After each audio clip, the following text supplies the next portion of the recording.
3. Assalamualaikum warahmatullahi wabarakatuh. Nama saya Aden Sunaria, NIM 0901095002, jurusan Pendidikan Ekonomi konsentrasi Tata Niaga. Saya mengajar di SMA Negeri 56 Jakarta di kelas 11 IPS 3. Saya mengajar ekonomi, dan di 12 IPS 3 saya mengajar kewirausahaan. Terima kasih. Wassalamualaikum warahmatullahi wabarakatuh. Memberikan materi, kalian harus mendengarkan.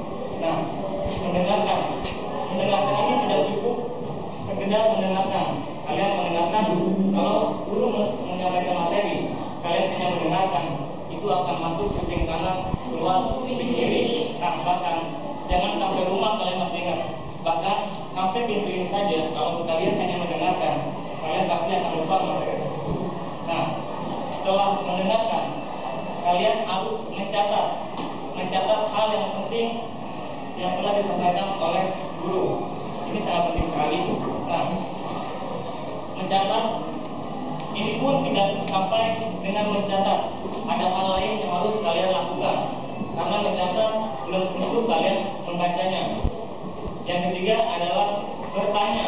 Setelah kalian mendengarkan, mencatat, kalian harus bertanya, karena ini akan mengingat dan menambah pengetahuan kalian terhadap materi yang kalian dapatkan. Ingat, mendengar, mencatat, dan bertanya itu tidak selesai sampai di situ.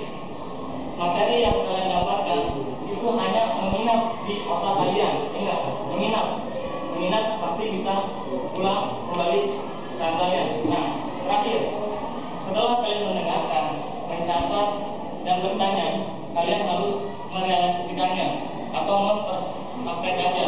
Nah, itu materi yang kalian dapatkan akan tinggal tetap di memori otak kalian, dan kalian tidak akan mudah lupa.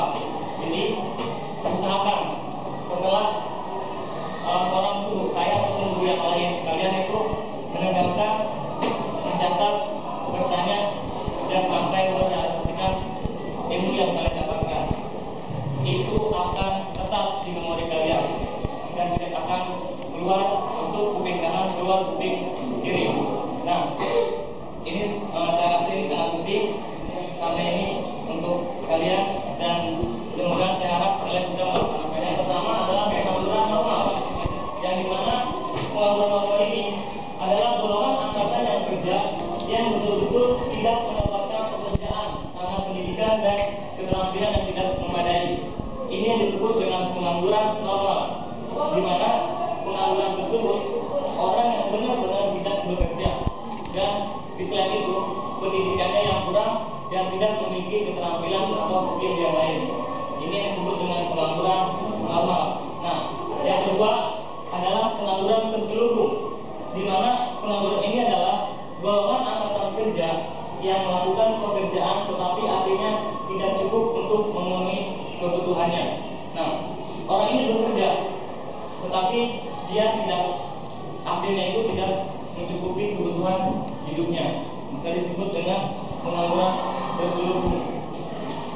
Oke, nah, yang ketiga adalah pengangguran terbuka, di mana pengangguran terbuka ini adalah angkatan kerja yang betul-betul tidak mendapatkan kesempatan bekerja sehingga tidak mendapatkan penghasilan. Nah, ini adalah orang yang tidak bekerja di rumah, dia tidak memiliki penghasilan, namanya adalah pengangguran terbuka. Nah, jenis pengangguran ini dibagi lagi, yaitu yang pertama adalah pengangguran friksional, pengangguran yang terjadi karena atas perubahan dan dinamika ekonomi. Ini friksional, ataupun kita dengan pengertian lain, yaitu pengangguran yang seorang tersebut sudah bekerja namun ingin pindah ke perusahaan yang lain yang gajinya lebih tinggi. Nah, ini disebut dengan pengangguran friksional. Nah, yang kedua adalah pengangguran musiman, di mana pengangguran musiman adalah pengangguran yang terjadi karena pergantian musim sehingga mempengaruhi jumlah pekerjaan yang tersedia di beberapa industri seperti sektor pertanian. Nah, pengangguran musiman ini disebabkan oleh faktor alam. Ya, ini terjadi pada sektor pertanian dan peternakan. Ya, kalian bisa lihat tidak selamanya, tidak sepanjang waktu petani akan menanam padi. Pasti ada jangka waktu tertentu. Ada musim panen, ada musim paceklik, dan ada musim cocok tanam. Nah, ini ketika sudah tidak musimnya lagi, nah petani tersebut akan mengalami pengangguran musiman. Nah, pengangguran musiman ini pun bisa kita hadapi, nanti kita bahas selanjutnya. Nah, yang ketiga adalah pengangguran konjungtural.